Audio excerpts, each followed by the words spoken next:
Bonjour à tous et bienvenue à cette vidéo sur le transistor bipolaire en régime dynamique.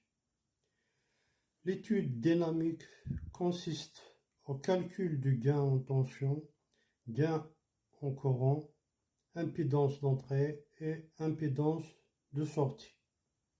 Donc on a un transistor, par exemple NPN, la base émetteur-collecteur, le courant IB, courant IE, le courant IC, on a VBE à l'entrée et à la sortie VCE. Ça c'est équivalent à un quadripôle, donc c'est un transistor.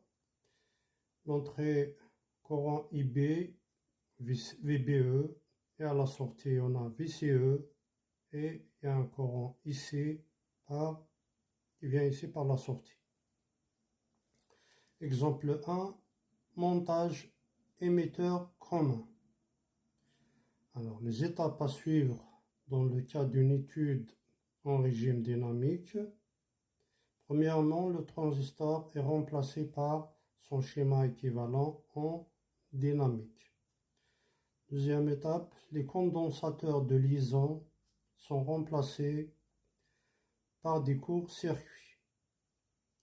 Troisième étape, l'alimentation VCC est remplacée par la masse car les variations de VCC sont nulles, car tension constante.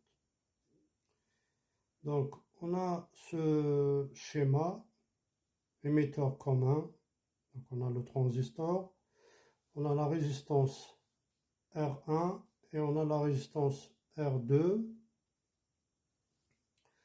Là, c'est VG, la tension d'alimentation, le condensateur C1, on arrive à la base.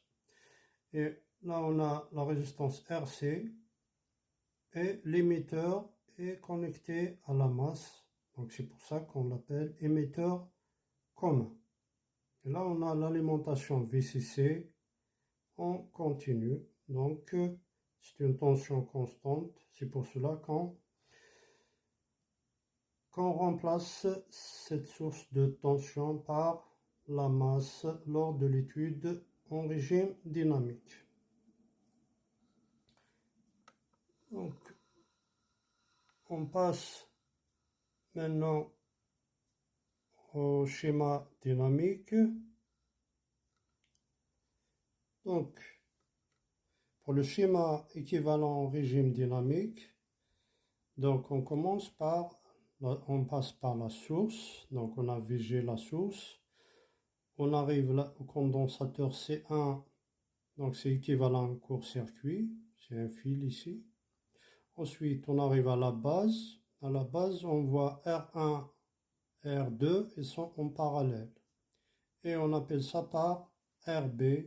RB égale R1 parallèle à R2, qui est égal à R1 fois R2 divisé par R1 plus R2. Donc, on a la résistance RB. Ensuite, on arrive à la base du transistor. Donc, on a ici H11, l'élément du transistor H11, traversé par le courant IB. Ensuite, on arrive là, c'est l'émetteur. L'émetteur est relié à la masse. Ensuite, il nous reste le collecteur.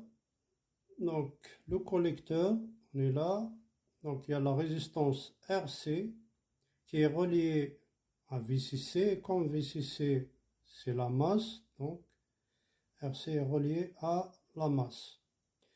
Et le courant ici, donc,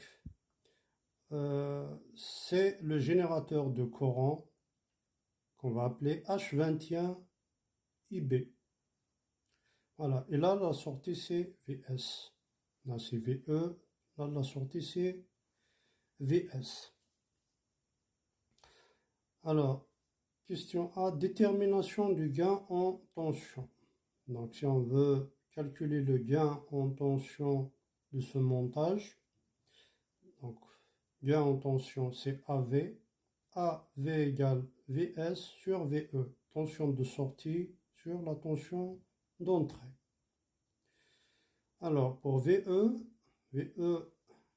donc on le trouve ici, est égal à H11 fois IB.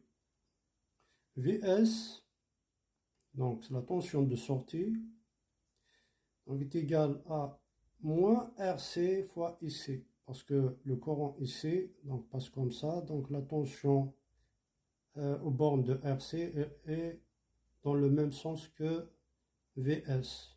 Du coup, on a le signe moins. Moins RC fois IC est égal. Alors, le courant ici, c'est quoi? C'est H21 IB. Donc, est égal à moins RC fois H21 IB est égal aussi à moins RC bêta IB. Parce que H21, c'est exactement bêta du transistor. Du coup, VS sur VE égale moins RC bêta IB divisé par H11 fois IB. Donc on exprime généralement, on essaie d'exprimer VS en fonction de IB et VE en fonction de IB. Comme ça, on pourra simplifier IB avec IB. Il nous reste moins RC fois bêta sur H11. Donc c'est des éléments qu'on connaît. C'est donné par l'exercice par exemple. Hein. La valeur de RC, bêta, H11. Voilà, donc c'est ça le gain en tension. Une petite remarque, le signe moins désigne l'opposition de phase entre les tensions d'entrée et de sortie. Voilà, je vous remercie.